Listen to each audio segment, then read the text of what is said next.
Hello दोस्तों, क्या आपको आपके शहर का नाम पसंद है? अगर नाम बदला जाए तो क्या आप इस बात से सहमत होंगे? कानूनी तौर पे तो आपके शहर के नाम में बदलाव आपसे पूछ कर की जानी चाहिए, मगर आमतौर पे ऐसा नहीं होता है। शहरों के नाम बदलने का फैसला आपकी चुनी हुई सरकार लेती है, जैसे बॉम्बे से मुंबई, मद्रास से चेन्नई या फिर इलाहाबाद से प्रयागराज का होना। इन सभी नामों को बदलने का फैसला भी सरकारों ने ही लिया था। ये अलग बात है कि सरकारी कागजों में लिखे नाम उस शहर के बासिंदों या फिर वहाँ के रह रहे लोगों पर कुछ खास फर्क नहीं पड़ता, लेकिन इनाम परिवर्तन का खर्च उनकी जेब से जरूर जाता है, और यह खर्च भी कुछ कम नहीं है। औसतन एक शहर का नाम बदलने में 300 से 500 करोड़ रुपए तक खर्च होते हैं, और यदि यही शहर अगर बड़ा हो तो यह राशि 1000 करोड़ रुपए तक जा सकता है। आज़ादी के बाद से ज़्यादातर उनके नामों में परिवर्तन अंग्रेजों की गलतियों की वजह से की गई थी, जैसे कि त्रिवेंद्रम को तिरुवनंतपुरम या कोचीन को कोच्चि सिर्फ अंग्रेजों की स्पेलिंग में सुधार के लिए किए गए थे। आज़ादी के बाद से अब तक 21 राज्यों ने कुल 244 जगहों के नाम बदले हैं। वैसे शहरों के नाम परिवर्तन को लेकर सबसे ज़्यादा विवाद उत्तर प्रदेश में उठे हैं, मगर जगहों के नाम बदलने में यूपी सबसे आगे नहीं है। आपको बता दें कि सबसे ज़्यादा 76 जगहों के नाम बदले जाने पर आंध्र प्रदेश सबसे पहले स्थान पर आता है। इसके बाद तमिलनाडु ने 31 और केरल ने 26 जगहों के नाम बदला है। महाराष्ट्र ने भी 18 जगहों का नाम बदला। उत्तर प्रदेश में आज़ादी के बाद से अब तक 8 शहरों और इसके बाद योगी सरकार के द्वारा 12 और शहरों के नाम बदले जाने का प्रस्ताव उसके पास है। आज़ादी के बाद से अब तक 9 राज्यों और 2 संघशासित प्रदेशों ने भी नाम बदला।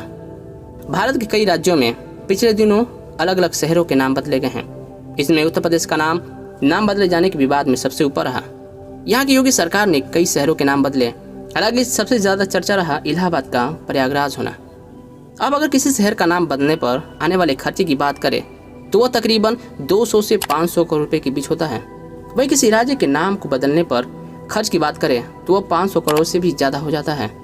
वैसे हम आज नाम बदलने जाने पर चर्चा क्यों कर रहे हैं? क्या फिर किसी राज्य या फिर किसी शहर का नाम चेंज हो रहा है? तो जवाब है जी नहीं। दरअसल आजकल किसी राज्य या फिर किसी शहर की नहीं, बल्कि भारत का खुद का नाम बदले जाने की बात चर्चाओं में चल रही है। अगर भारत का नाम बदल भी जाता है तो वैसे भारत वह पहला देश नहीं होगा जहां नाम बदलने जाने पर या फिर उसके बदलने जाने की बात चल रही हो। इस तरह के बदलाव समय समय पर कई देशों में पहले भी हो चुके हैं, कभी कॉलोनियल लेगेसी मिटाने के वास्ते तो कभी एडमिनिस्ट्रेशन को स्टेबलाइज करने के लिए। आजकल हमारे देश के नाम पर बहस हो रही है कि क्या हमारे देश का नाम बदला जाएगा, क्या हमारे देश का नाम बदलने से देश बदल जाएगा, या फिर क्या हमारे देश के नाम बदले जाने से बेरोजगारी खत्म हो जाएगी, जीडीपी सुधर जाएगा या फिर गरीबी मिट जाएगी। ये तमाम सारे सवाल हैं।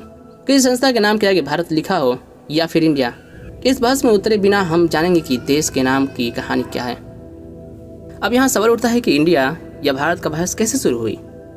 वैसे तो देश के नाम को इंडिया से भारत करने की मांग पहले भी की जा चुकी है, तो हाल ही में चर्चा का विषय आखिर बना क्यों?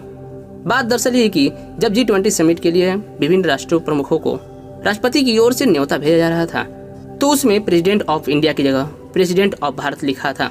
तब से यह चर्चा का विषय बन गया। पहले भी उठ चुकी है मांग। देश के नाम को बदलने का विषय इससे पहले भी चर्चा में आ चुका है। नाम बदलने के प्रयास पहले भी की जा चुकी है। साल 2015 में गोरखपुर के तत्कालीन सांसद योगी आदित्यनाथ ने एक प्राइवेट बिल पेश करके इंडिया डेट इज भारत की जगह इंडिया डेट इज हिंदुस्तान करने की मांग की थी। इससे पहले साल 2012 में कांग्रेस के सांसद शांताराम नाइक ने भी नाम के बदलने के लिए प्राइवेट बिल पेश किया था, जो कि साल 2016 में यह मामला सुप्रीम कोर्ट में पहुंचा, जिसे सुप्रीम कोर्ट ने खारिज कर दिया था। इंडिया या भारत?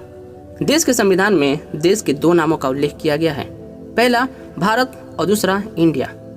भारतीय संविधान में लिखा है कि इंडिया डेट इज भारत। इसका अर्थ यह हुआ कि देश को 2 नामों में से किसी भी एक नाम से संबोधित किया जा सकता है।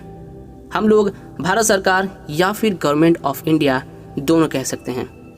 अब ये सवाल उठता है कि देश को ये 2 नाम कैसे मिले? भारतीय संविधान के निर्माण के समय एक संविधान सभा का गठन किया गया था। उस समय भी देश के नाम को लेकर सदस्यों के बीच तीखी बहस हुई थी। संविधान सभा के सदस्य HB कामत और सेठ गोविंद दास सहित कई सदस्यों ने अंबेडकर समिति द्वारा पेश के 2 नाम इंडिया और भारत सुझाव जाने पर आपत्ति जताई थी। इस संबंध में कामत ने संविधान के आर्टिकल 1 में संशोधन का प्रस्ताव रखा था। उन्होंने इंडिया डेट इज भारत पर आपत्ति जताई थी।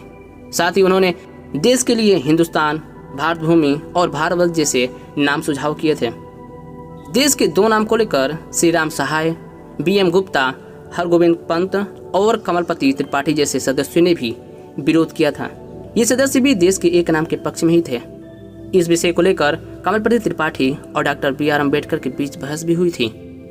अब सवाल उठता है कि अगर नाम बदलना भी हो तो इसकी संवैधानिक प्रक्रिया क्या हो सकती है। चलिए बात करते हैं। भारतीय संविधान के अनुच्छेद 1 में लिखा है कि इंडिया डेट इज भारत, जो कि राज्यों का संघ होगा। संविधान का अनुच्छेद 1 भारत और इंडिया दोनों नामों को मान्यता देता है। ऐसे में देश का नाम बदला जाए तो इसकी प्रक्रिया में संविधान के अनुच्छेद 1 में संशोधन करना होगा। इसके लिए सरकार को संसद में बिल पेश करना होगा। इसके बाद 2/3 अनुमति की आवश्यकता होती है। जी हाँ, यदि केंद्र सरकार विशेष पत्र में नाम बदलने का प्रस्ताव लाती है तो सरकार को इस बिल को पास करने के लिए संसद में 2/3 बहुमत की आवश्यकता होती है। अब बात करते हैं कि अनुच्छेद 368 क्या कहता है। दरअसल भारतीय संविधान का अनुच्छेद 368 संविधान में संशोधन की अनुमति देती है। इसके तहत कुछ संशोधन साधारण बहुमत यानी कि 50% के आधार पर कर दिए जाते हैं, लेकिन कुछ संशोधन के लिए कम से कम 2/3 सांसद सदस्यों की समर्थक काफी आवश्यक होती है। अनुच्छेद 368(2) के अनुसार संसद के किसी भी सदन में संशोधन प्रस्ताव लाया जा सकता है। ये तो बात हुई अगर नाम बदलना हो तो भारत सरकार को किन प्रक्रियाओं से गुजरना होगा।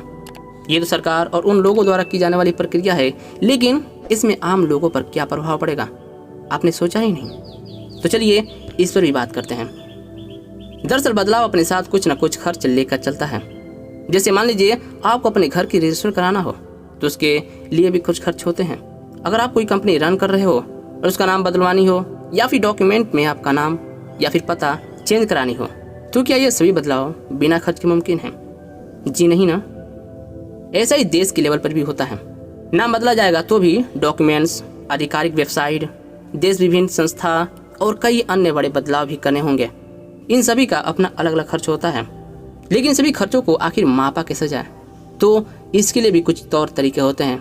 ऐसा एक तरीका साउथ अफ्रीका के एक वकील ने निकाला था, जिसका नाम है डैरेन ओलिवियर। जी हाँ दोस्तों, आउटलुक में छपी इस खबर के मुताबिक ओलिवियर ने अफ्रीकी देशों के नाम बदलने की प्रक्रिया किसी बड़े कॉर्पोरेट की रीब्रांडिंग एक्सरसाइज से की। उनके मुताबिक एक बड़े कॉर्पोरेट हाउस और औसतन मार्केट कॉस्ट उनके रेवेन्यू का 6% होता है। वहीं रीब्रांडिंग एक्सरसाइज का खर्च कंपनी के मार्केटिंग बजट का 10% तक हो सकता है। डेरेन ओलिवियर के इसी मॉडल के फॉर्मूले की मदद से भारत के नाम के बदलाव में होने वाले खर्च का पता लगाया जा सकता है कि भारत के नाम के बदलाव की प्रक्रिया में होने वाले खर्च आखिर कितने बड़े हो सकते हैं। इसे एक एग्जाम्पल से समझते हैं। मान लीजिए कि केंद्र सरकार 80 करोड़ भारतीय नागरिकों के लिए खाद्य सुरक्षा में जितना खर्च करती है, नाम बदलने में उतना खर्च होने का अनुमान है। अब सवाल ये है कि ये आंकड़े निकाले कैसे। आउटलुक की रिपोर्ट के मुताबिक साल 2023 में खत्म हुए वित्तीय वर्ष के लिए भारत की राजस्व प्राप्ति 23,84,000 करोड़ रुपए थी। माने सरकार ने जो टैक्स और गैर टैक्स वाला राजस्व यानी रेवेन्यू हासिल किया, वह राजस्व के इस आंकड़े के आधार पर ओलिवियर मॉडल के मुताबिक भारत का नाम बदलने की प्रक्रिया में लगभग 14,304 करोड़ रुपए की खर्च का लागत लग सकता है। बता दें कि ओलिवियर ने साल 2018 में साउथ अफ्रीका के देश स्वाजीलैंड का नाम बदलने जाने पर यही मॉडल विकसित किया था। स्वाजीलैंड का नाम बदलकर स्वातिनी रखा गया था। ओलिवियर के मॉडल के मुताबिक स्वाजीलैंड का नाम बदलने जाने पर कुल खर्च 500 करोड़ रुपये आया था और इस आंकड़े को निकालने में भी ओलिवियर ने देश के राजस्व की कमाई का फॉर्मूला का इस्तेमाल किया था। इलाहाबाद के नाम बदलने पर 300 करोड़ का खर्च हुआ था। इस साल के शुरुआत में महाराष्ट्र के शहर औरंगाबाद का नाम बदलकर छत्रपति संभाजी रखा गया था, तो उसी वक्त उस्मानाबाद का नाम बदलकर धारावी शिव रखा गया था। साल 2016 में हरियाणा सरकार ने गुड़गांव का नाम बदलकर गुरुग्राम किया था, तो वहीं साल 2018 में यूपी सरकार ने इलाहाबाद का नाम बदलकर प्रयागराज कर दिया था। इंडिया टुडे की रिपोर्ट के हवाले बताया गया था कि सरकारी आंकड़ों के अनुसार इलाहाबाद का नाम बदलने पर राज्य सरकार को 300 करोड़ से अधिक खर्च लगा था। बहरहाल भारत का नाम बदला जाएगा या नहीं, इस पर सरकार की तरफ से कोई आधिकारिक प्रक्रिया नहीं आई है। इस पे आने वाले अपडेट क्या हैं ये हम आपको बताते रहेंगे, लेकिन हाँ, इस पे होने वाले अपडेट पर एक और नई वीडियो बनाएंगे। इस वीडियो का नोटिफिकेशन कब जाएगा? जब आप हमारे चैनल से जुड़ेंगे तब। अगर आप इस चैनल पर पहली बार आए हैं और सब्सक्राइब नहीं किया तो प्लीज़ सब्सक्राइब कर लें, ताकि मेरे आने वाले नई वीडियो की नोटिफिकेशन सबसे पहले आप तक पहुँचे। और वीडियो पसंद आए तो प्लीज़ एक लाइक और दोस्तों के साथ ज़रूर शेयर करें, ताकि हमें भी पता चले कि आपकी वीडियो कितनी पसंद आ रही है। और कमेंट बॉक्स में आप अपनी राय ज़रूर लिख सकते हैं। तो चलिए नए मिलते हैं एक नई वीडियो एक नए अपडेट के साथ। तब तक खुश रहिए, प्यार बांटिए। नमस्ते, आदाब।